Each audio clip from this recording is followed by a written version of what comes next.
Good evening, everyone, and welcome to the combined meeting of the Pine-Richland School Board. Please join me in the Pledge of Allegiance.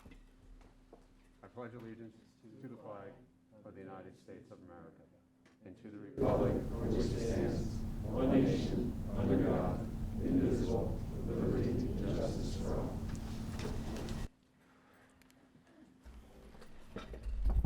Thank you, everyone.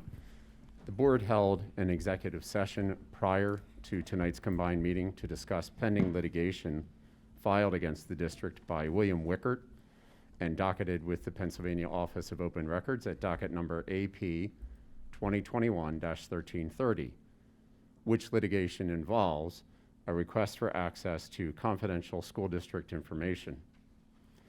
The board also held an information and strategy session regarding the negotiation of a memorandum of understanding to a collective bargaining agreement with the Pine-Richland Education Association related to virtual instruction and continuity of learning for COVID-related absences. Roll call, Ms. Williams. Mr. Lyons? Here.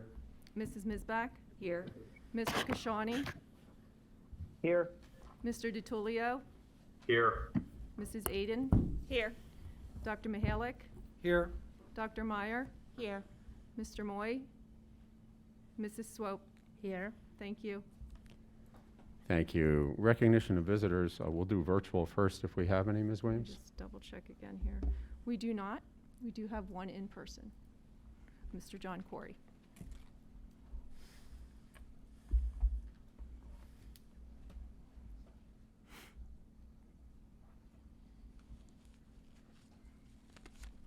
Hi, I'm John Corey. I live at 306 North Wind Court. Back in February, I was together with a group of PR families trying to get my kid back in school. From that meeting, we formed PR Kids First. A couple months later, Coach K was fired, and at that point, I was trying to figure out what legal options we had, and I hired K.O. Gates at that point, personally. From that came 4 separate FOIAs requesting this information from this district. What you just referenced, Peter, in your executive session with Bill Wickert is one of the things that has just come to fruition. We had to take the first FOIA to appeals court. The appeals court came back and said that PR owes that appeal 2/3 of the information that was requested. We have another appeal that's due back on the 20th of this month. So everybody understands this process and what it goes into it. The district gives you information, but never what they're supposed to give you. The process that you have to go through at that point is take them to appeals court. It's expensive, it's challenging, it's stuff that I could not write myself. It has to be written by an attorney. It's very hard. I'm very curious to find out if the district is going to appeal that, the last ruling. The most recent one that I filed was over attorney's fees for this year. That's a pretty simple question. It's not that hard. The district did not give me that, made me file a FOIA for it. Now, they gave it to me within a week, but I still had to file a FOIA for it. So everybody understands this district has spent $383,000 last year in attorney's fees. Part of that is fighting to not give us information, give the public information that it's due. And I say that with great confidence now because the appeals court has ruled that appeal is owed 2/3 of the information that's there. Guys, look, you stood up there and congratulated yourself on being completely open. And that is the last thing that this district is being with the people that you serve. I will continue to file FOIAs and I will continue to send them to appeals court. And if you appeal this last verdict, I will come back and make sure everybody understands what you did and the money that you spend, our money you are spending to deny information. So you can choose your path, but I promise you, I'm committed to this end game, and we will have information and we will share it with everyone. Thanks. Thank you, Mr. Corey. The right to know request, yours specifically and others, are on our agenda tonight, and we will address that and correct some, I think, factual errors in your statement there. So that's at the end of the agenda this evening.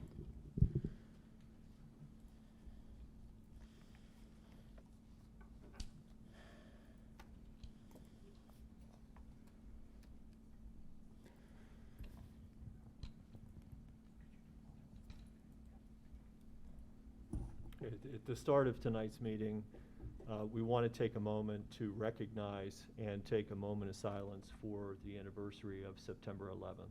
So if you could please join us in a moment of silence at this time.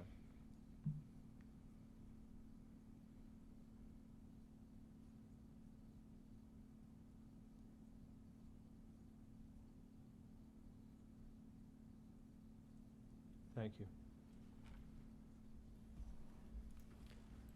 Correspondence, Ms. Williams.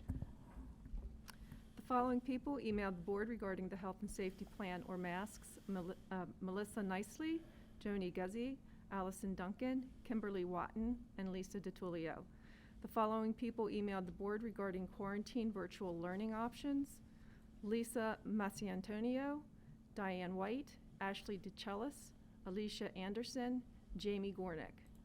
The following people emailed the board: Kimberly Hagmeyer regarding COVID testing in classrooms and quarantine, Melissa Nicely regarding masks in locker rooms, Susan Pelletier regarding leadership, Ryan Young regarding leadership, Judy Masucci regarding vaccination status and quarantine, Heather Lazaro regarding district-wide parent nights, Thomas Gaynor and John Green regarding transportation, Kelly Hayes regarding the school calendar, Greg and Leah Hopkins regarding bus seating. Thank you, Ms. Williams. Ms. Hathorn. Thank you. Pine-Richland High School is recognizing graduate Jinwon Jang for being named a 2021 International Advanced Placement Scholar from the class of 2021. The distinction is awarded to students who display exceptional achievement across a variety of disciplines. Students must score a 3 or higher on 5 or more of the AP exams. In addition, 183 students at Pine-Richland earned recognition in the AP Scholar program with various distinctions, including AP Scholar with Distinction, AP Scholar with Honor. Jinwon is the first Pine-Richland student to earn international distinction. The 2021-2022 Pine-Richland High School dance team participated in the Universal Dance Association Home Technique Team Camp and received several awards, including qualifying for the UDA national competition. The team was unable to attend a camp at the UDA camp at Towson University due to COVID-19 cancellation. At the camp hosted at Pine-Richland High School, the girls learned innovative choreography, attended daily technique classes, and participated in team building activities. You can see the whole list of awards at pinerichland.org. Also, the community is invited to the Pine-Richland School District Athletic Hall of Fame induction events. Inductees will be recognized at the Pine-Richland High School Stadium at 6:45 on Friday, October 1st, prior to the Pine-Richland Penn Hills game. The induction banquet for the class of 2021 and 2020 honorees is being scheduled for Saturday, October 2nd. And our inductees for the class of 2021 include Art Bassetti for football, wrestling, basketball, track and field, John Harold for football and track and field, Caitlin Malloy for swimming, Jay Novak for cross country and track and field, Michael Van Sickle for golf, and the 1970 football team, which was the second undefeated football team in history. In addition, the district will be recognizing 2020 inductees that were also honored at a game last year.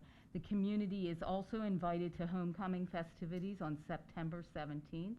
The Pine-Richland Rams will take on Upper St. Clair.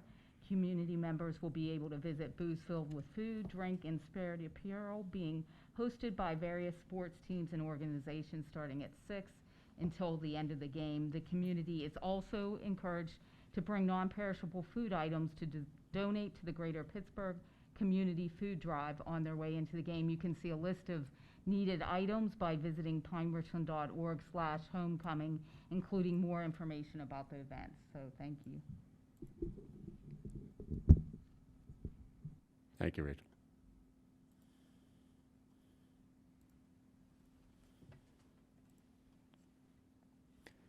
Item 1.05 is a motion to approve the meeting minutes as attached for the August 16th regular meeting. Second. Is there any discussion? All those in favor say yes. Yes. Yes. Opposed? Yes. Yes. Motion carries. Strategic plan update. Dr. Justice. Thank you. Yes, if Mr. Sivner is going to queue up some slides here, we just wanted to bring everybody back to school in style, and we've done just that. We believe the kids are back, smiling. The energy is in the buildings. You can feel them connecting socially. We're really excited about the way in which we got the kids back, and we plan to keep them here with their mitigation efforts in place. So, as you know, that was the #1 goal, and we just wanted to highlight a few of the activities around the buildings in a quick way. We spent a lot more time on this within the committee meeting, but it is exciting to see all of our kids here, allowing them to sit 3 feet within 3 feet of each other is beneficial from a social aspect, and so we're very excited that the kids are able to connect that way. It feels as normal and typical as it has in about a year, so we are very excited for that. We have the kids outside taking mask breaks during phys ed. They're able to get outdoors. They are unmasked during recess. They are enjoying playing and being kids and really coming together in school and understanding the learning that's happening in the classroom, but having that opportunity to connect. So within Hance, we had some students utilizing Freckle, which is one of our math programs. They're doing that every day on our Chromebooks now that we are 1-to-1. At Richland, just a glance quickly into the kindergarten classroom. At Wexford, there was an author visit to kick off the year. Last year, visitors were kind of a difficult thing to do. We've found ways to do that even if it includes virtual creative activities. The kids were able to make some courage shields and connect back with the author, Peter Reynolds of I Am Courage, and create courage shields. We had students in PRVA learning different concepts related to social studies in creative new ways. Again, they were able to collaborate online, creating illustrations of different types of water features that were in Mesopotamian civilization. At Eden Hall, this is an example of some kiddos taking a mask break, and that is a structured team building activity where they were also playing rock, paper, scissors together as a class. At the middle school, we were really excited to unveil the new look of the library and all the flexible furniture that we have. The students are enjoying that, and quite literally, you can see the blur in the picture from the flurry of activity as they were running through the new created space.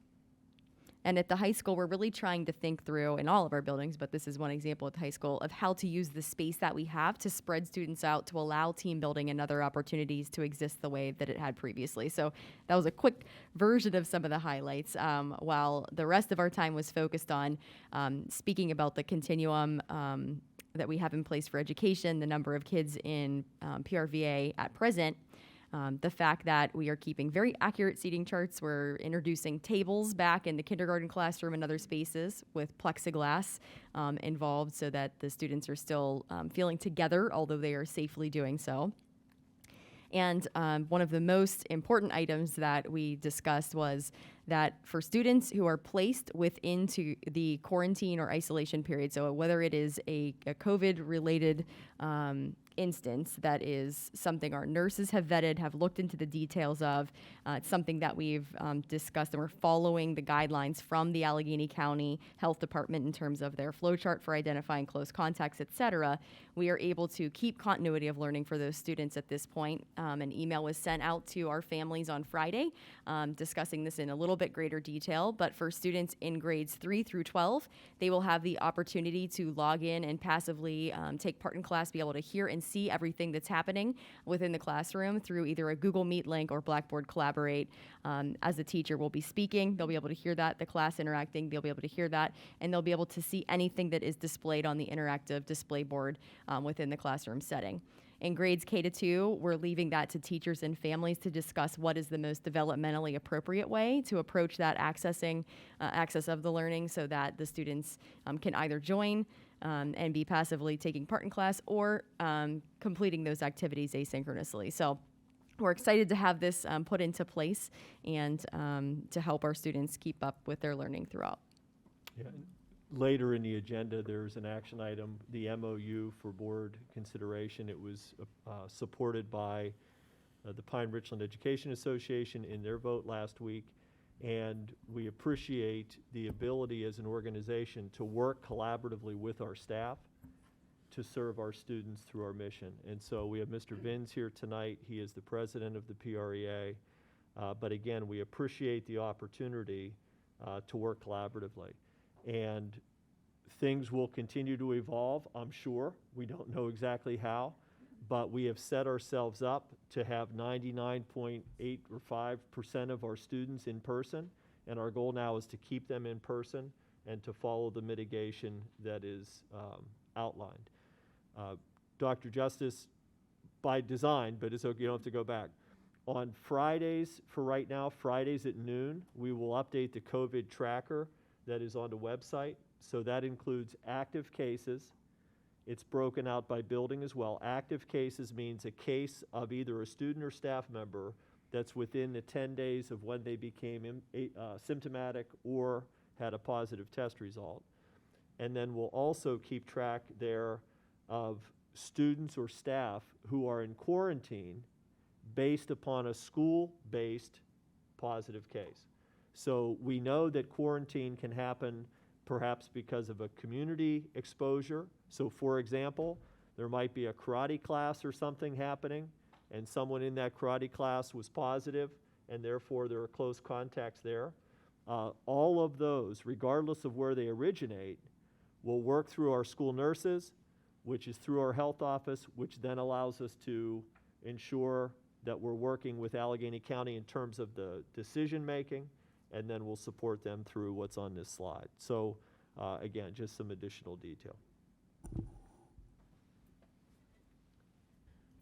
Thank you. And this model was the topic of our joint governance meeting where we spoke at length and reviewed some of the details of the quarantine and some of the details of return to school and how our model's working. So thank you. Any other questions or comments from the board?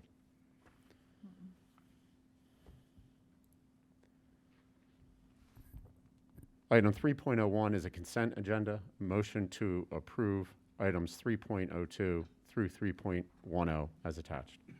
Second. Second. Is there any discussion? Yeah, I would just like to say we are very excited tonight to present to you our memorandum of understanding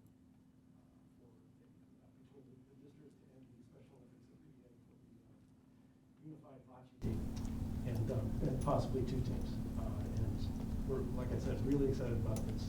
It is a team sport, and it's unified between students with special needs and students without. And it's different than what we have typically done in the past with our Best Buddies program, which acts as kind of mentorship. This is more of an equal stance of all members of the team working together for the common goal of competition and having fun. There will be 4 matches.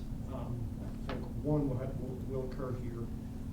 There will also be regional playoffs and then also state playoffs. And like I said, it'll be treated like a varsity sport for all students involved. And we will be joining some other schools such as Shaler, Moon, Fox Chapel, Deer Lakes, Mount Lebanon, Avonworth, Carlinton, Hampton, and the list goes on. So we're really excited about this, and we're looking to have in the ballpark of 6 to 16 students participating this year. Fantastic. So are those games Hey, throughout the Peter. year? They'll be done.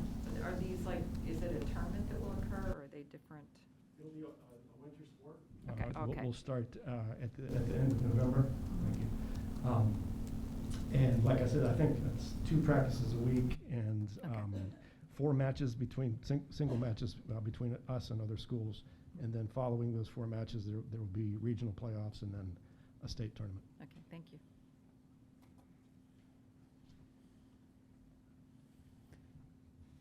Any other discussion or comments regarding the consent agenda? All those in favor say yes. Yes. Yes. Yes. Opposed? Motion carries. Mr. Kashani, can you walk through finance?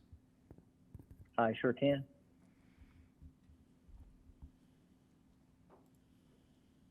Item 4.01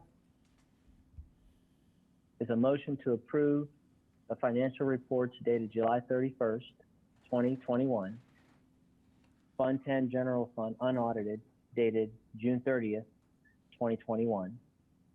And to approve the accounts payable dated September 13th, 2021, in the amount of $18,822.72, and paid accounts for August-September in the amount of $6,557,223.66 as listed.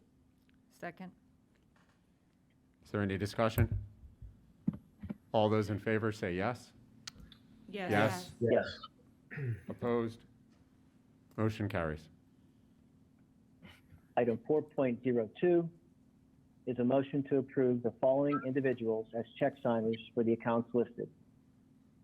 Pine-Richland High School Athletics, Dr. Nancy Bauman, Principal, Dr. Frank Hernandez, Assistant Principal, Dr. Stephanie Spillar, Assistant Principal, Ms. Gina Mahowski, Assistant Principal. Pine-Richland High School Activities, Dr. Nancy Bauman, Principal, Dr. Frank Hernandez, Assistant Principal, Dr. Stephanie Spillar, Assistant Principal, Ms. Gina Mahowski, Assistant Principal. Second. Is there any discussion? All those in favor say yes. Yes. Yes. Yes. Opposed? Motion carries. Item 4.03 is information only, that there will not be any budget transfers until October. And item 4.04 is also information that our next finance governance meeting is scheduled for December 13th at 6. Thank you, Mark. My pleasure. Mr. DiTullio, do you want to walk through buildings and grounds? Yes, item 5.01 is an action item. It's a motion to approve the attached contract for professional services from Tower Engineering for rooftop unit replacement at Wexford, Hance, and Richmond Elementary, and in the amount of $56,200. Second. Is there any discussion? Yes, I wanted to let you know I'll be abstaining from voting on this because my husband is an employee of Mitsubishi Electric Company, and he is, and the rooftop units that are quoted in here as under consideration are Mitsubishi split units, so There's a form you could follow I with did that. Ms. Williams. Yes. And could I have Dr. Mihalik, if you'd be nice enough to second that motion then? Oh, I'm sorry, okay, yeah. I'll be happy to second it, thanks. Thank you. I don't know, but Yeah, that's Why good. not? motion's been made and seconded. Is there any discussion? All those in favor say yes. Yes. Yes. Opposed? Yes. And one abstention from Ms. Mizmek. Motion carries. Item 5.02 is a motion to approve settlement of disputed charges from a change order claim with TPK Inc. on the Ram Cage Field Number 6 project in the amount of $65,000. Second. Any discussion? All those in favor say yes. Yes. Yes. Opposed? Motion carries. Item 5.03 is a motion, action item, a motion to approve repair by Cameron Property Solutions LLC of the middle school cafeteria walk-in freezer by replacing the condensing unit at a cost of $11,800. Second. Second. Sorry. Is there any discussion? All those in favor say yes. Yes. Yes. Yes. Opposed? Motion carries. And item 5.04 is an information and project on the summer project update. Mr. Zimmerman, I believe this goes to you. Actually, I'm going to take it this evening. So Mr. Zimmerman was not able to join us this evening. However, he and I met today and we went over this list. He did want me to share that the items listed in yellow will be accomplished during the school year. So we are mapping out timelines for each of the yellow items listed. For the blue item listed, which is the middle school gym door replacement, those have been on order. We did purchase those, and that was board approved a while back.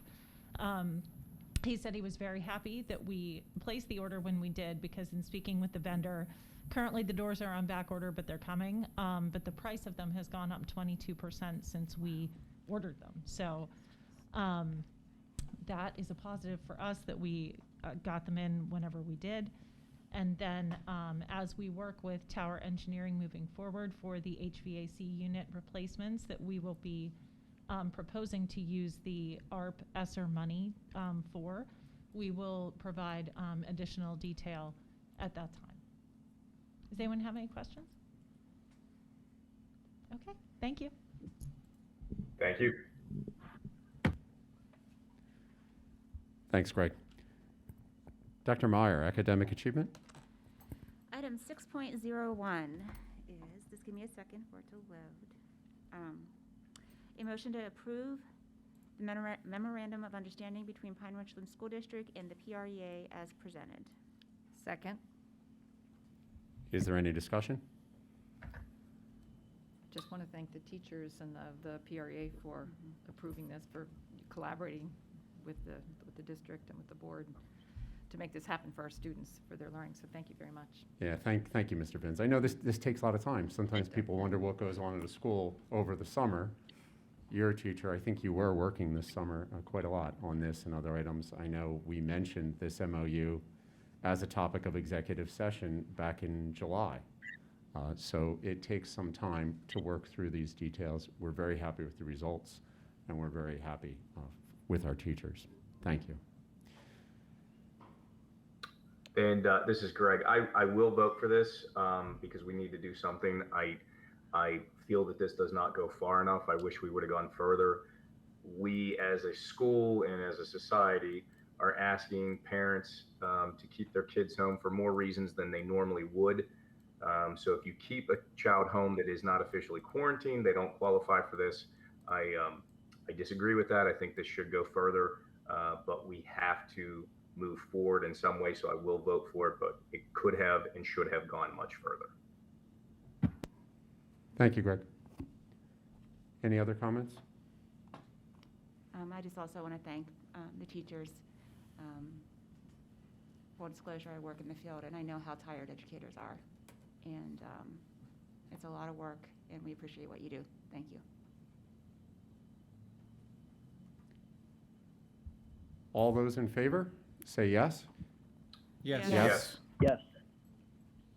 Opposed? The motion carries. Item 6.02 is Smart Futures Career and Education Work Standards Tool, and I'm going to guess I'm going to pass this off to Dr. Pasquinel. No, Dr. Justice? Dr. Okay. Justice. So we have been working to identify we've been working to identify a solution for our career education and work standards evidence to be collected and consolidated in one place. At the K-3 level, they've been utilizing paper folders in a file cabinet, and at the 4-6 level, they have been utilizing Google Docs. And so when we go to audit things or run reports, it is us plugging things into an Excel spreadsheet and then identifying what that is. So we know there are better ways of doing this. We did identify through a process with the outside vendor, the Smart Futures individuals, that this is something that would be a potential resource for us. The counselors are in the process of piloting that. It would help us unify things K-6. It does have additional benefits in terms of providing activities that match with the career education and work standards. So we'll have more information for you. It's just to let you know that this is a solution we're looking into that we believe has some utility for us at that level. And just one piece for secondary. So secondary has been using Naviance. Hopefully families are aware of that resource. And that's where the students' evidence is archived right now. So it's meant to be a portfolio. Smart Futures K-6, Naviance 7-12. We may look at modifying that, but right now that provides a nice portfolio of students for the whole K-12 experience. From a broader perspective, this is an example of what are hundreds of requirements, regulations that exist for schools that most people never even think about. And so how to manage that, where to fit that, how to make that meaningful for students, how to track it and report it, is just, I think most people don't ever, something like this would never cross their mind. Ultimately, I say the potential impact on students and families is tremendous. You know, to have a nice portfolio of yourself to help you figure out what's next after high school, to save you time and money, is really valuable. So we have worked to improve those learning experiences every year. We're going to continue to do that. We're really excited about Smart Futures and what that will bring our students to.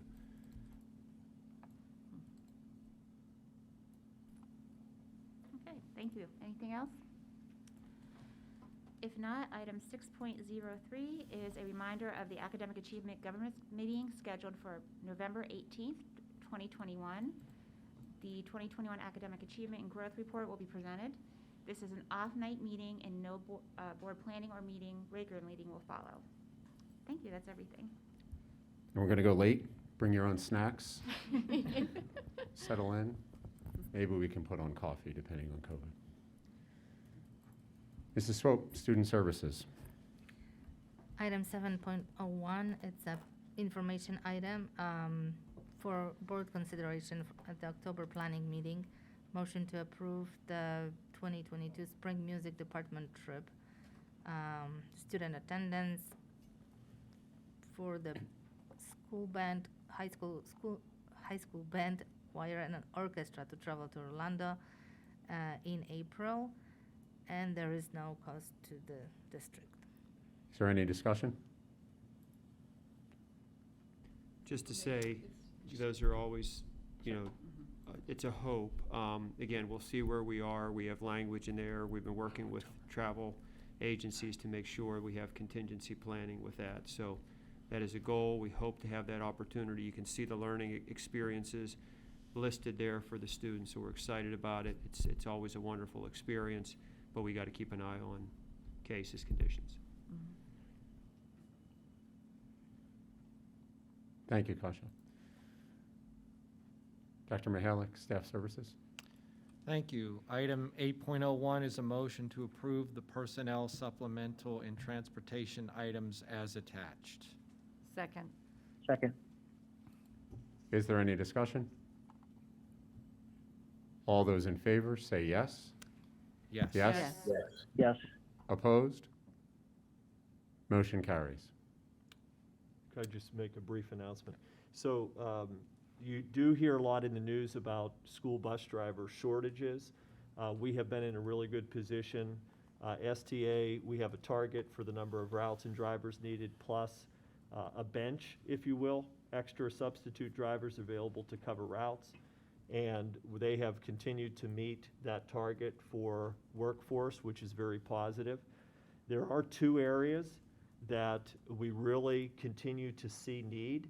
One, Sodexo, which is our food service key partner. In the food service industry, people are struggling to find staff, and so there are opportunities for people in our community or outside our community if they're looking for work through food service. So I'll do a bit of a commercial for Sodexo and Mrs. Bucknam.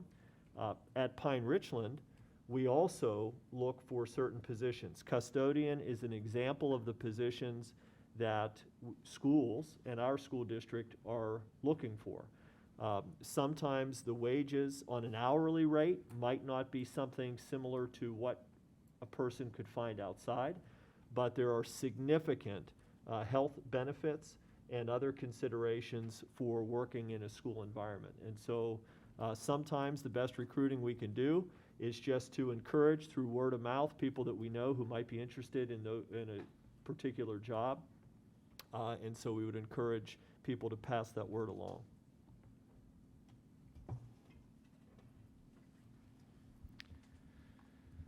Item 8.02, information item, tenure.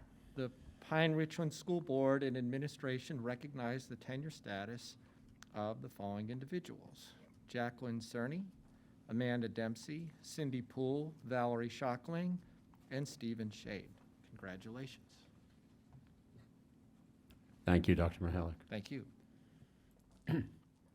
Under board business, item 10.01 is discussion around the election of PSBA officers and PSBA insurance trustees. In these elections, there is only one competitive election, which is for the office of president-elect. I had communicated with the board that I would like to nominate David Scott, who I serve with on the AIU board, Amy, you served with the Brentwood Borough School District, and he is one of the candidates for president-elect. That's for voting in our October meeting. Any other comments or discussion on that item? Item 10.02 is a discussion information item around board goals and the strategic plan. As you all remember, we have our own section of the strategic plan and goals, annual goals within that. I wanted to highlight the 21-22 goals and discuss them a little bit, fill them out a little bit, because some of them we can get into a little more detail with. The first item, in a general sense, we've had the goal of increasing and creating a more robust system of training and onboarding for board members for over 4 years now. We had a big transition with 5 new board members at that time and knew how important it was to bring those board members up to speed as quickly as possible, but also in an appropriate manner. Subsequent to that, the legislature passed Act 55, and we were very proud to be one of the first school districts to be a Pennsylvania Department of Education approved training organization for the mandatory new board member and returning board member training. Ms. Williams, thank you, which I know you were instrumental in that application and in keeping that material and those trainings systems organized. Once again, we face a likelihood of board turnover in this election. We have 4 open seats and only 1 incumbent running for that. So we'll likely have at least 3 new faces joining us next year. We have the requirements under Act 55, but we also have the particular exigencies of the 21-22 school year. And we have to focus on those items as well, which will be of interest to anyone joining a school board right now. The administration is already working on refining those training materials and working with board leadership in defining a onboarding schedule and training schedule. Everyone here has gone through some form of training. Those who joined in the past 4 years went through a more robust format, but that we refine it based on feedback from all of you and look forward to doing so again this year with that material. Any comments on the Act 55 and the new board member training? It's been very helpful in learning all the information and getting to know the staff, the senior leadership team. It's been, almost 4 years for me, and I can remember coming on here, and it's there is a lot to learn, but it was really helpful to get to know the senior leadership team, to find out the background, what they do, really to see the cohesiveness of that team, and then to also work with the other board members too in getting to know them. So, and there was a lot. It wasn't just one time. It was many different meetings and workshops and so on that we did, but it was very, very helpful. So, and along with the PSBA, the information that they have online, the classes and so on, or courses that you can take there as well, and any other, education that you want to do past that. So.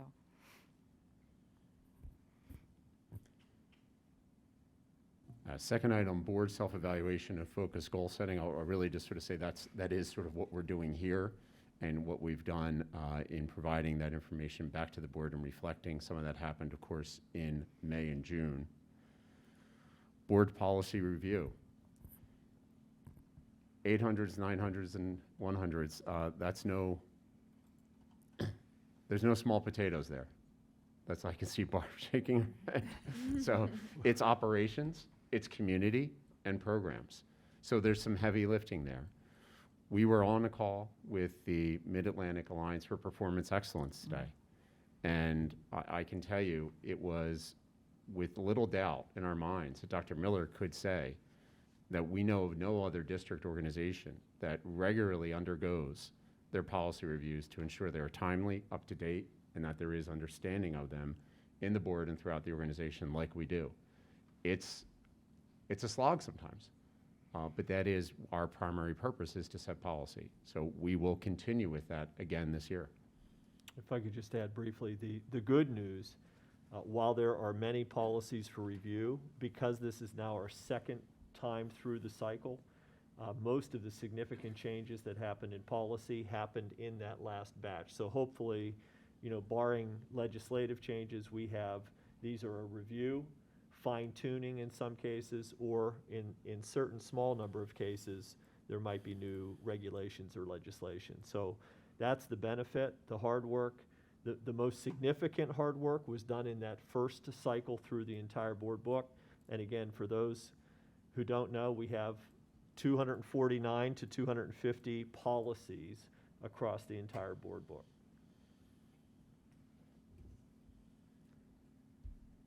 Third item is school visitations, in this case highlighting the PR Virtual Academy Plus and in-depth program reform implementations. I don't know if you have some more details to fill in there, Dr. Miller. Well, our thought process is we'll refine the focus, but one of the best parts of school visitation has been to be able to see in action in the schools the things that are talked about here through joint governance and some of the strategic work. So we'll plan the same thing, and we'll plan part of that to be physical and part of that to be a virtual drop into the PRVA to see that program in action as well.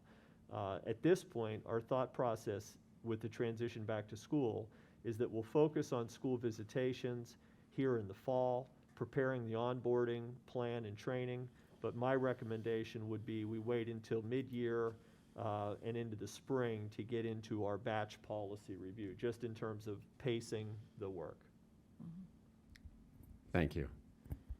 And I'd like to go off of that and talk about the next two items, key community partnerships and integrated communications, with the suggestion that we follow that visit with an e-blast to the community, with some pictures and talking about what we saw, what we observed, the evidence that we collected for the work that's going on in the classrooms, the implementation of our programs. We've done different messages. We have some things that we've developed to be habit, which is a finance message in the spring. But I think in talking, Christine and I were speaking this weekend about what a targeted message might look like from the board this year. And I think highlighting that school visit would seem like a good idea for this fall, but open for suggestion and discussion. Part of our conversation was that I always felt that when I left the school visitation, I always felt it would be so nice if the community could come in and see this, which would not be possible, very disruptive, but it is just so valuable to see that. And then in our conversation today with the Mid-Atlantic Alliance Performance Examiners, I mentioned about the school visitations as a way for us to see some of the processes that we hear about, like the multi-tier system of support, and how we were able to view that enhanced elementary in action with the teachers going through something that they would have with a student, no student present, but that to kind of share how that process went. And it kind of brings it to life, and it has a lot more meaning when we hear about it, when we're evaluating that, supporting it. So it's quite valuable. I think it also reinforces the work of all of us who are here, because the systems that get designed, that get refined, that get put into place, the interactions that occur, the thought leadership, how it filters through professional development and becomes embodied in the way the systems function. Being able to experience that is invaluable as a board member. I belong to other organizations and have through the years that don't have that degree of integration, that degree of thoughtful planning, where you don't see the evidence of what's happening at the policy design level and oversight level and how things function every day. So it's really, that's been a very much a very meaningful experience for me over the years when we've done that. And I look forward to what we have coming down this year. Hopefully, as things are returning to somewhat more normal, we can expand some of the things that we expect to see about what that transition, to a more normal environment looks like. Yeah. I also wanted to comment on the visitations. For me, this is like one of the most rewarding areas of being actually a school board member, because you see the students, you get to observe the lessons, and those policies, they come alive because we are a little bit above the ground when we make our decisions, but those decisions, they trickle down and they impact the students. And it's a great learning experience for me, for example, too, because my kids are younger. So like learning about the next steps, it was very meaningful and very, very important. So I'm looking forward to like visitations in person again. Absolutely, yeah. Any other comments or discussion around the 21-22 board goals?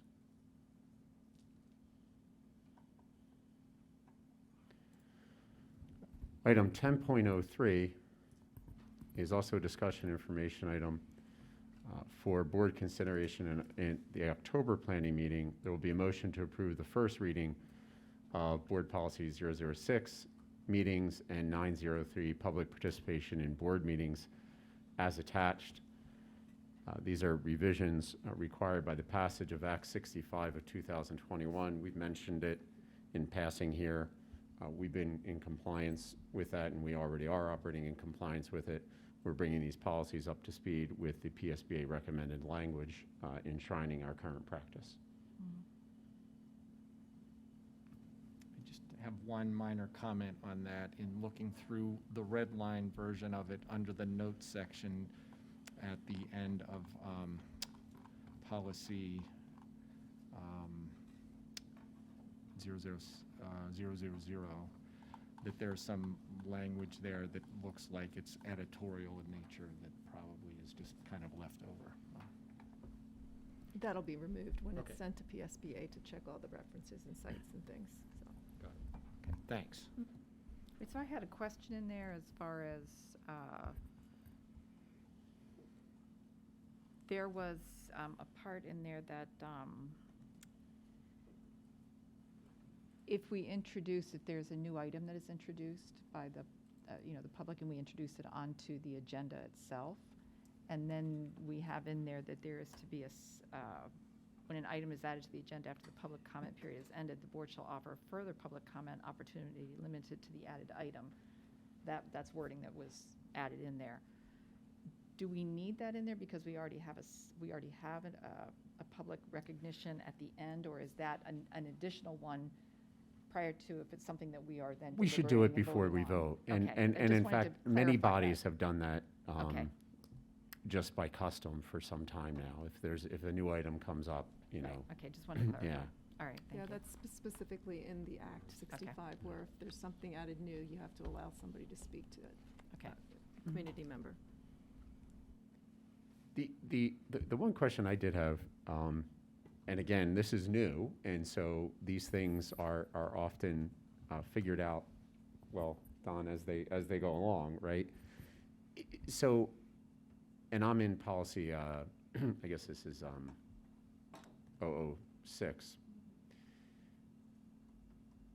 The policy cites reasons. The board may deliberate or take official action on matters not on the agenda in the following circumstances. What's not clear to me is whether, if you're under one of those reasons, which would be emergencies, business arising within 24 hours prior to the meeting, or de minimis business raised by residents or taxpayers, is it required to then take also that majority vote? Or do those three reasons seem to say, well, if it's one of those three, you don't need to take a vote on adding it to the agenda? It wasn't clear to me. I'll look at that closer and give you an opinion on that. Clearly, if you're adding something that doesn't fall within one of those categories, the board does have to take action at the meeting, announcing the reason for adding it and taking a vote on whether or not to add it to the agenda.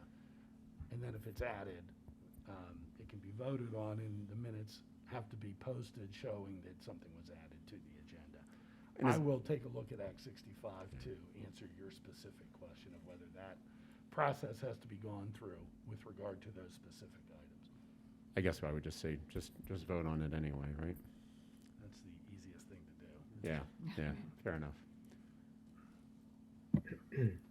Under the regular meetings, it says regular board meetings shall be open and shall be held at a specific place at least once every 2 months. With the virtual options now, saying a specific place, is it home base has to be DeWitt, or how is, I guess, what's the specific place? Because with the virtual option, I mean, virtually we could be, in 6 different continents. So is that wording needed to be left in there like that? I mean, just saying that the public board meeting shall be open and held at least once every 2 months, is that suffice?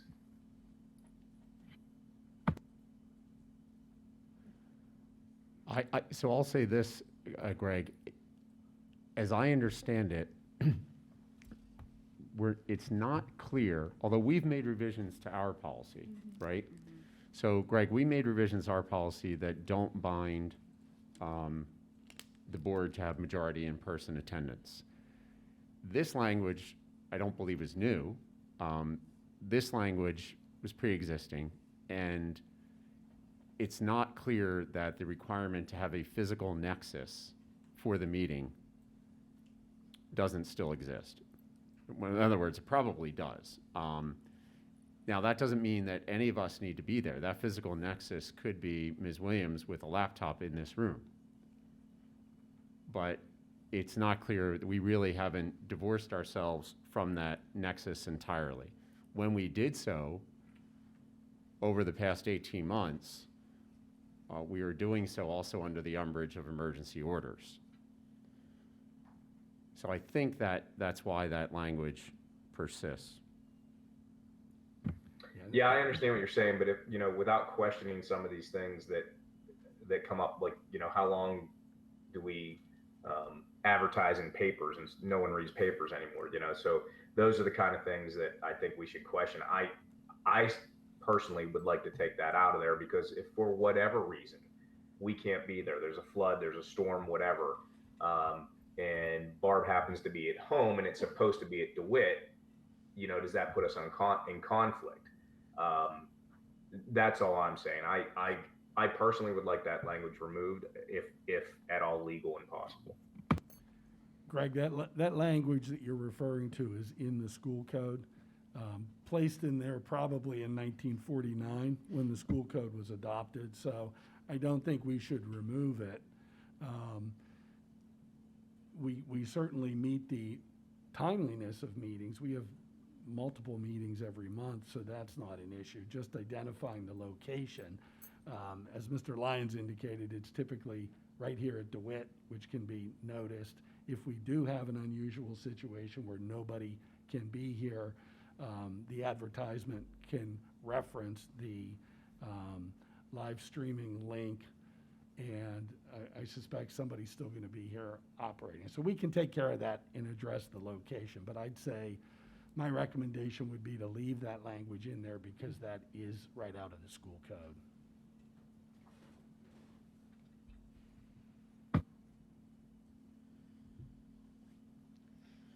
Any other discussion on these two policies?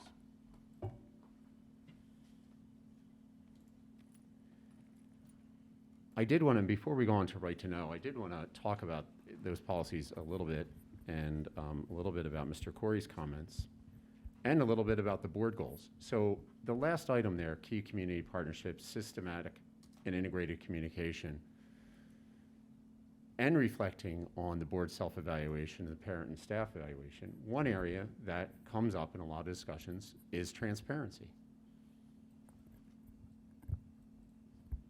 And there's a lot of misunderstanding about what we have to do, what we should do, what is done in education generally. There are a number of examples of transparency of this district, especially around our agendas, the information that we provide, the detailed attachments, the explanations. That goes largely unnoticed. There are other areas where we do more, much, much more than other surrounding districts in the area of personnel and contracts. That still seems to be a source of confusion or criticism. One of the suggestions in trying to address those concerns was to develop a form of transparency index for the district with comparators. Because I think that's one of the most difficult things about when you become a school board member is it's different. If you have experience as a banker, a doctor, even a university professor, what you experience as a school board member can be very different. Understanding that context and understanding what we do and understanding the level of transparency that we provide in that context of public education, I think is very important. And I'd like to bring a lot of that information together that we've mentioned throughout the year, especially this year, into a more sort of cohesive document in one place as part of those communication efforts. The policy revisions are part of it as well, right? So I think it fits. I wanted to mention it in here as well because all that gets to policy as well. I would suggest already, if you look in Western Pennsylvania, the level of detail that we are providing on our agenda items prior to our meetings far surpasses what you will be able to find elsewhere in Allegheny County. Far surpasses. It's, I think sometimes people criticize for transparency, and what they really mean is they just don't like a certain decision. And I think providing a reference tool for what we do and how it's done could be very useful. It's going to take some time to develop, of course, but I think it's a worthwhile effort.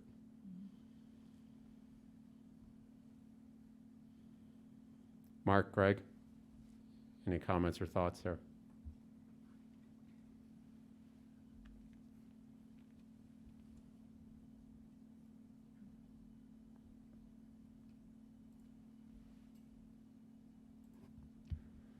Okay. Item 10.04 is the discussion information item on right to know. I'll turn it over to Mr. Palmer to begin. Thank you, Mr. Lyons. In May, the district received a right to know request from William Wickard on behalf of an unnamed individual seeking a broad array of records from the district. In response to that request, the administration undertook a comprehensive review of records and provided a timely response to the requester, granting access to certain records and denying access to other records based on exemptions in the right to know law. Mr. Wickard filed an appeal of that denial to the Office of Open Records, and at the end of August, the Office of Open Records issued a decision upholding the district's denial of certain records and directing that certain other records be released. We have been reviewing that with the administration. The records, many of the records at issue involve email communications that parents provided to the district relating to sensitive information regarding their children. That presents issues of concern, certainly to me. I would expect that when parents sent those emails to the district, working with the district on issues involving their children, they never expected that someday they could be presented in the public for third parties to review and share with others. The district has the right to appeal the decision of the Office for Open Records. While there's never a guarantee, we believe that there are solid grounds to do so under the right to know law. And that's something that we have been discussing with administration over the past couple weeks. Thank you, Mr. Palmer.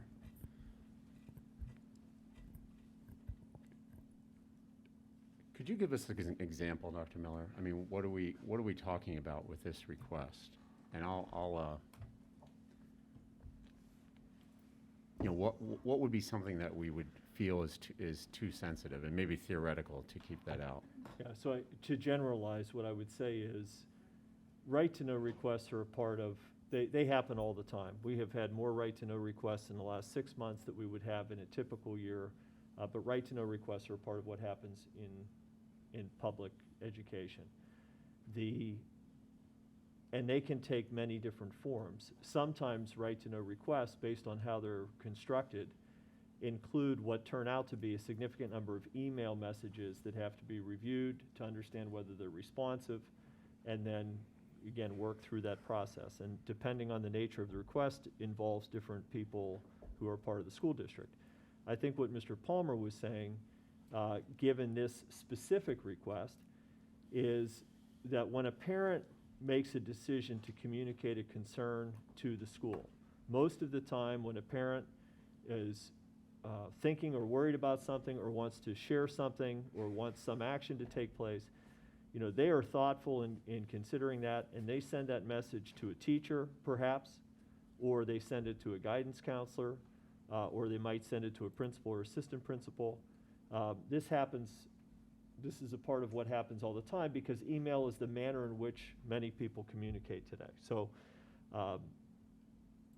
what Mr. Palmer's referring to is that if an email between a parent, let's say, and a teacher, or a parent and a counselor, when that email was written by the parent never for one moment likely thought that that could be, even if redacted with the student name, but keeping all other information in it, would never dream that that information would be released by the school district to a third party or posted on the internet or something like that. And depending on the nature of the email, parents communicate in a genuine way to staff members. And even with some redaction, there can be, depending on the situation, some specific, you might know the building, you're going to know the level, you're going to know specific things around a child, and depending on the nature of those comments, it can be it can reach a point of personal identifiable information even if the name itself is redacted. And so, again, the concern, it isn't about, again, we respond to right-to-know requests all the time. And sometimes it's responding in part, sometimes it's responding in whole, sometimes it's requesting extensions, sometimes it's delivering it within 5 days. They vary case by case. But in this case, the concern is specific sensitive information written from a parent to a teacher or counselor or principal, and whether that is a record that qualifies under right to know. May I? Please, Dr. Meyer. You know, working with children and educators for a long time, I have some particular concerns about this. You know, when parents reach out, I had a friend, had a friend reach out, something that a student had heard, and she was afraid to reach out because she didn't want her child retaliated against. So when we allow emails that parents have written what they believe is confidential to a counselor or to a teacher that gives detailed information about what happened, whether it includes things as ethnicity, race, religion, or identity as an LGBTQIA student. Folks, we're not that diverse. So that information gets out into the public. That student, whether they intended to do it or not, is now going to be identified. Think about that. A kid who is reaching out for help, who's being bullied or harassed,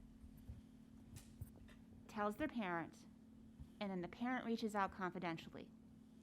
And now that email is open to the public.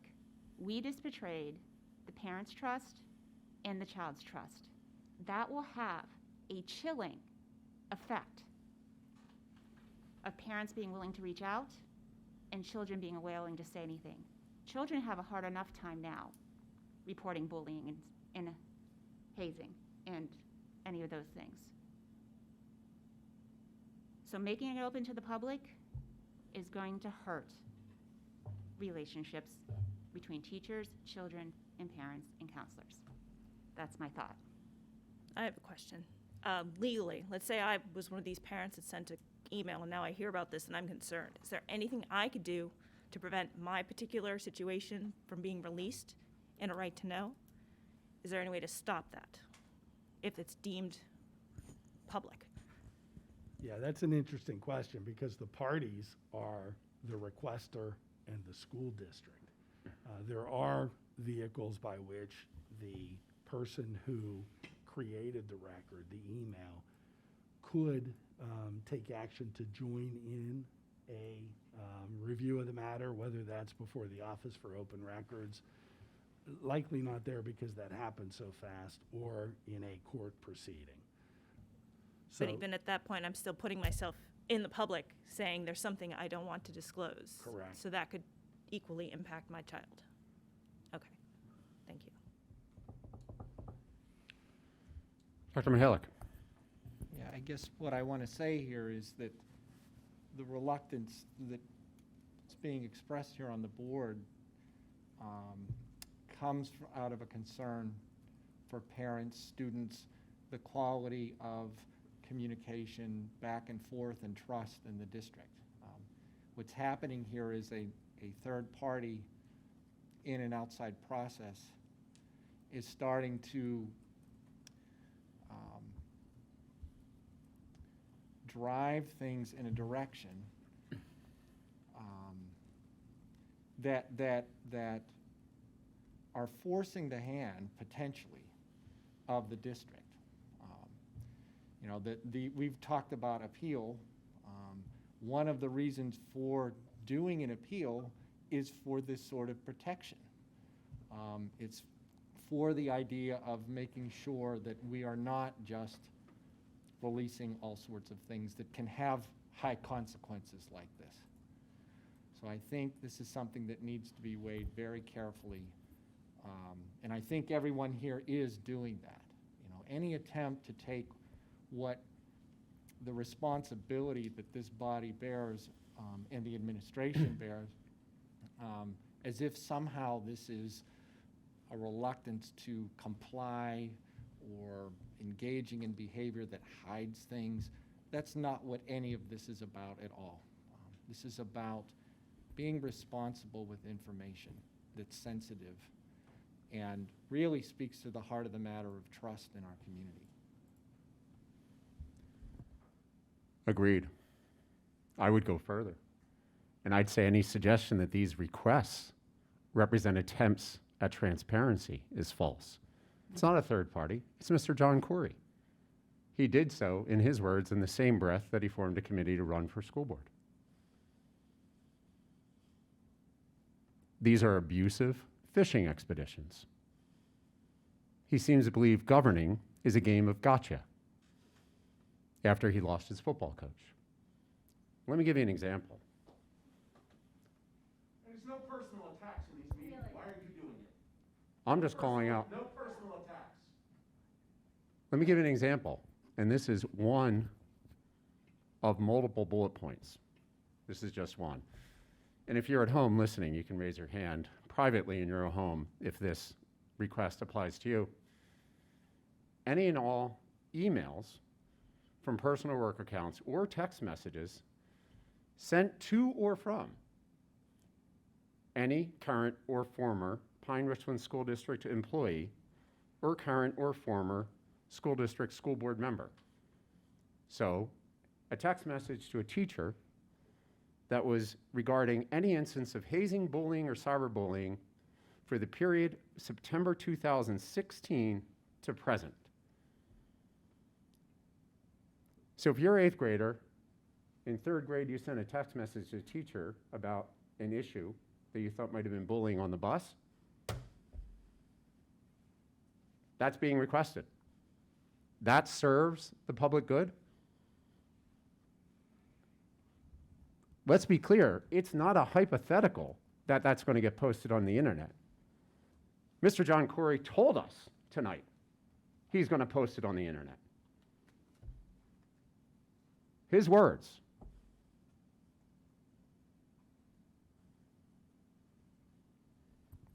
That, by the way, is one of over a dozen requests.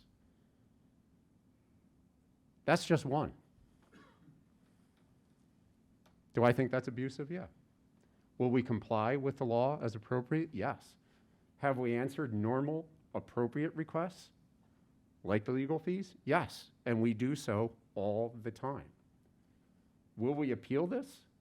Yes, we will. And I think any parent who values confidentiality in their communications with the district about their students will support and understand that as well.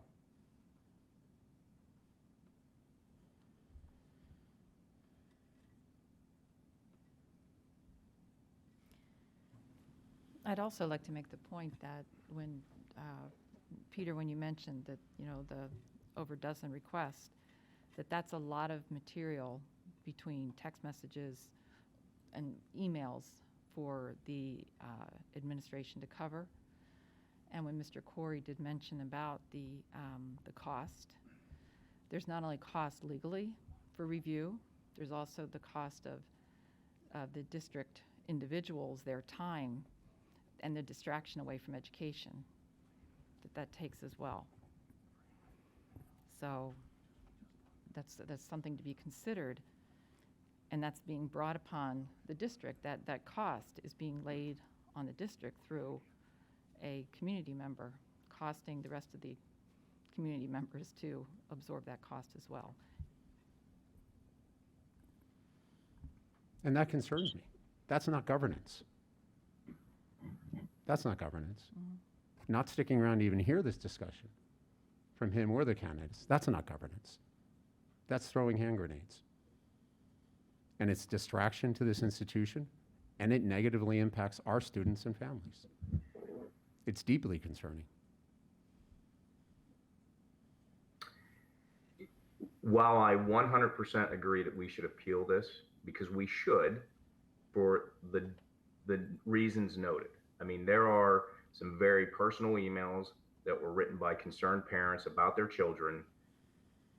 Those things absolutely should be protected. So we should absolutely appeal this. But at the same time, as a board, we may think we know the reasons why somebody's making a request, but it is the public's ability to make these requests. We're going through the process. What we have to do is follow that process. But unless they specifically say, and Peter, you made a comment that because an individual lost his football coach, that's why he's doing this. You don't know that. He did not say that. Mr. DiTullio, he said it right here, speaking to the entire board, that if you appeal, we're going to fight it, we're going to get it, and we're going to put it out there for everyone to see. I could go back and look at his exact words, but mark my words, Mr. Corey was explicit. He did say that he would post it, but he did not say, because specifically my coach was fired or a coach was fired, this is why. And no, he said he would post it though, Greg, to be clear. Yes, he did. He did say that. But what I'm saying is, let's not put people's reasons, let's not make assumptions as to why somebody's doing something. The individual, and Mr. Corey identified himself, he is 100% within his rights to make a request. We are 100% within our rights to appeal that request, right? At the end of the day, the Office of Open Records is going to make a determination. We will comply. And I think that's the message. We will comply, period. And we are letting people know, which isn't typical, we are letting people know the reasons why we are appealing this. And they are absolutely sound fundamental reasons. And we should do that. And that's where we should stick.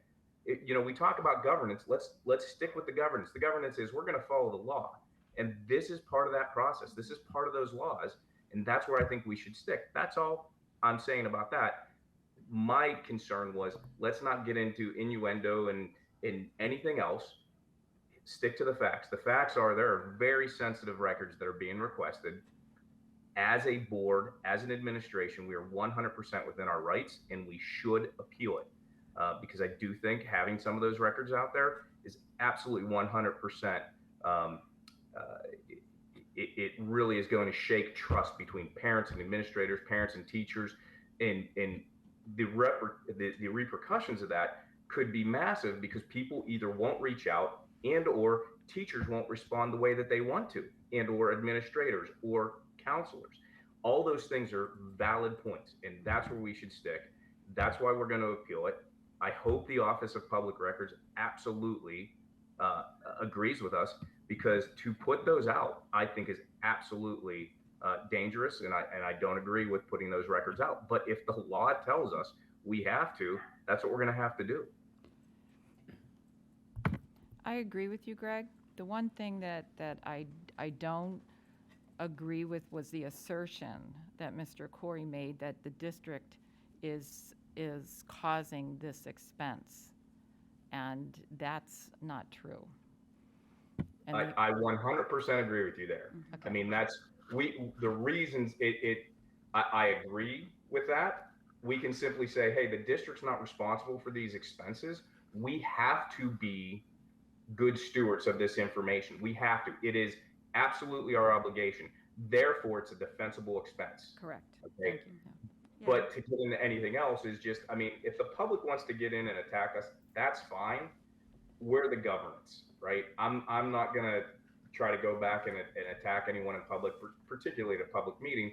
I'm just simply going to say, here's the reasons. They are sound reasons. If anyone disagrees with that, well, we're going to disagree. Office of Open Records is going to make that determination. And I just want to reiterate too, like, the concern is the students. Parents reaching out with confidential information, expecting it to remain confidential. And there can be identifying information in there, even with names redacted. And if that good information gets out, students and parents may be harmed. And that worries me. And it worries me for our vulnerable students. Right, because the only thing that was requested that be redacted was name, address, or date of birth. That's it. And that's not enough. I would actually like to make a recommendation that in compliance with our current practice regarding meetings and agenda, we had a right to know law discussion item on the agenda, but the board is giving some specific direction pursuant to an executive session that we held. I'd like to actually make this a formal vote on filing this appeal. In order to make it a formal vote, I first would like to make a motion, or would entertain a motion from the floor, I should say, to add a vote to our agenda. To be clear, item 10.04 was not a voting item in the agenda that was posted publicly. I'm suggesting that we add a voting item on this appeal in the interest of transparency. We've spoken a given direction, but I'm asking it to be more formal. For that vote to take place, the item needs to be placed on our agenda, and we first need to vote on placing it on our agenda. And I will entertain a motion to that end at this time. Second. I'll make a motion. Ms. Hayden. Let's try to come, Mr. Palmer, do you have suggested language for Ms. Williams, possibly? Yeah, the motion was to add an item to the agenda to move to file an appeal with the court regarding the decision of the Office of Open Records in the right to know matter filed by Mr. Wickard that we had discussed here this evening. You can get that docket actually from the executive content at the call to order, Ms. Williams.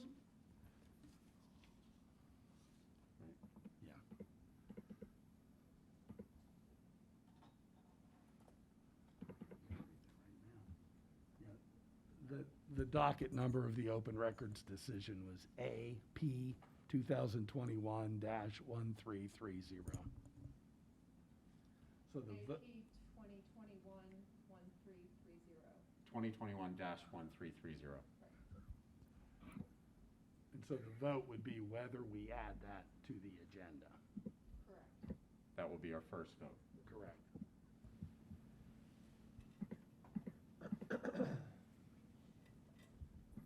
I think we're ready. Can we proceed? So the motion to add this item to our agenda has been made and seconded. Is there any discussion about adding it to our agenda? If this motion passes, we will then vote on the actual item, which is to file an appeal to the Office of Open Records case as identified. Any discussion around adding it to the agenda? All those in favor say yes. Yes. Yes. Yes. Opposed? The motion carries.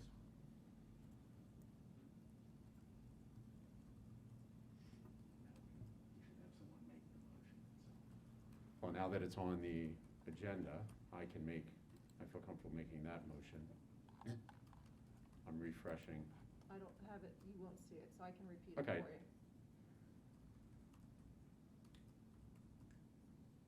The motion to file an appeal with the court regarding the decision of the office, let me start again. Motion to file an appeal with the court regarding the decision of the Office of Open Records, docket number AP 2021-1330, in the right to know filed by Mr. Wickard we discussed this evening.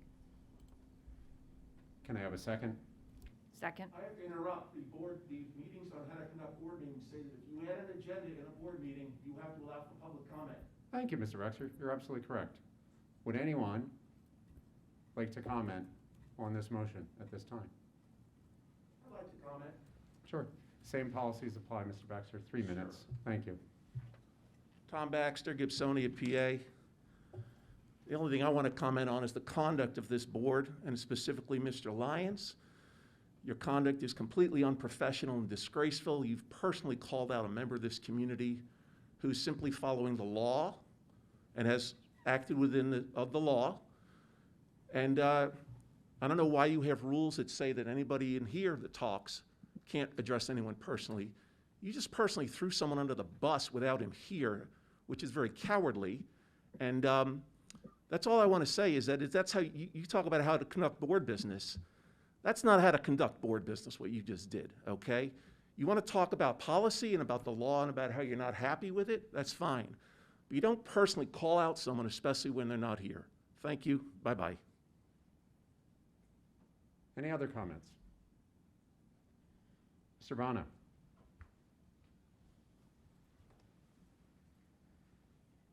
Hi, Chris Bono, 2111 West Grove Drive in Gibsonia. I want to encourage the board to file this appeal. In my day job, I work with complaints that students file of sensitive nature that are given to me as a mandatory reporter. And I also see appeals as part of a university review board.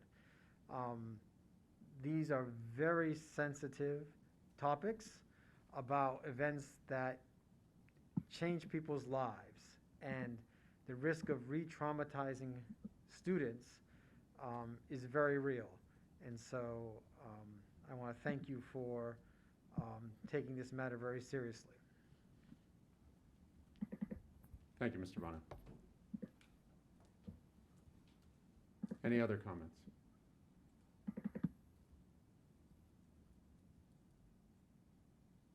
Seeing how there is none, we have a motion and a second.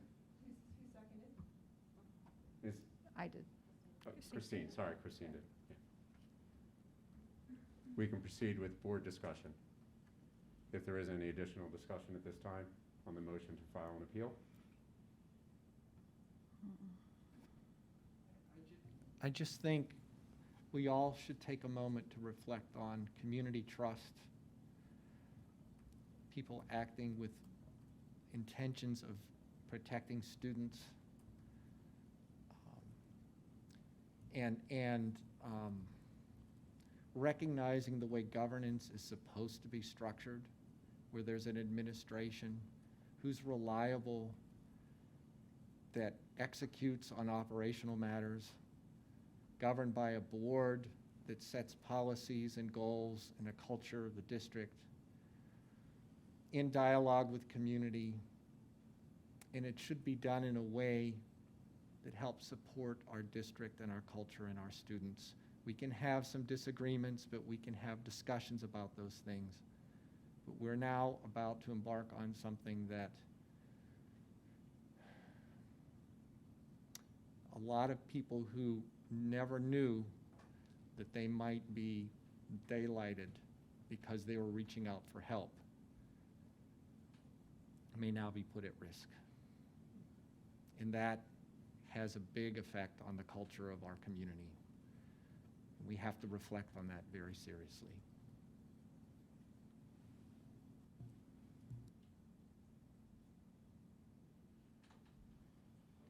Thank you. Any other comments? Peter, this is Mark. It's important for us to do everything in our power within the law and within process to protect the confidentiality of our students and their parents and the staff at the school, especially whenever there's an attempt that's so broad-reaching and is indeed a fishing expedition. Now, while we don't, and I agree with you, Greg, we shouldn't put words in anyone's mouths. However, I think it is fair to question motive of those that would do such a thing. When motive is rooted in anger, in bitterness, revenge, I think it's appropriate. We don't even have to do nothing more than to listen to the tone of voice, to the words that are used over and over and over again for months to know what motive is. And because of that type of motive, it's even especially important to do what we can to protect our students.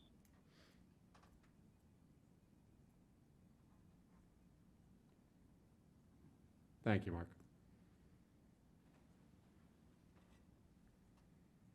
Any other comments? Can we have a roll call vote, Ms. Williams?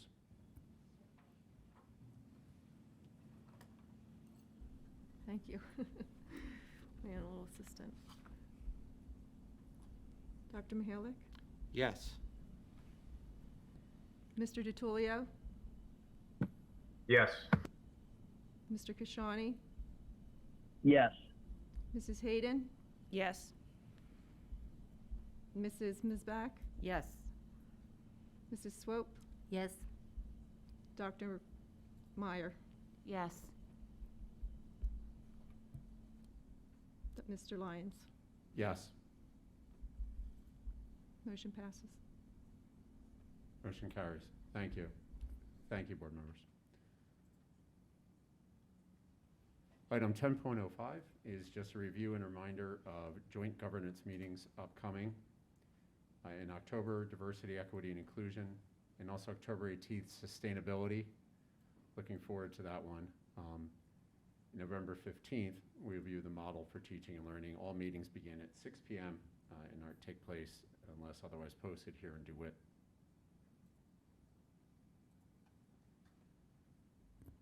(11.01) reports. Are there any reports from board members? The administration, items that we didn't cover already? Just to echo, we're thankful the kids are back in school. So we've got a lot of things going on at all levels. We've had open house nights, we've had meet the teacher nights, curriculum nights, activities are happening. One of the great parts about this campus in the district is what happens not just during the school day, but after. And you see that coming to life again with the number of activities and things that are happening. So again, we appreciate so much the support of everyone in the health and safety plan.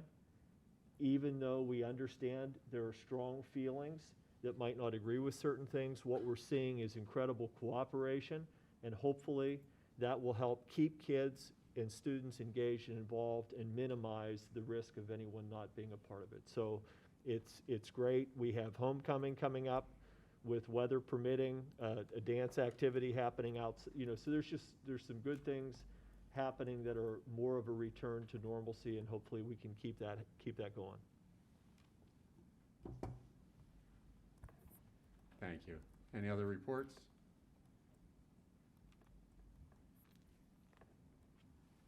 Ms. Williams, do we have any virtual speakers at the end of the meeting? We do not. We only have one in person, and it's Mr. Vins.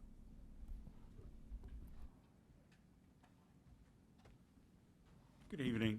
Chris Vins, teacher at 3rd grade Wexford Elementary and also president of the Pine-Richland Education Association, or the PREA. Be brief but sincere. I want to thank the board for supporting this MOU. I'd also like to thank our PREA members and the district's senior leadership team for their collaboration throughout this process. It was a lot of work to get us to this point, but we believe this MOU provides the best opportunity for quarantine students while also maintaining a strong focus for in-person students. So thank you. Thank you, Mr. Vins. Seeing how there are no more speakers, this meeting is adjourned. Have a good evening, everyone.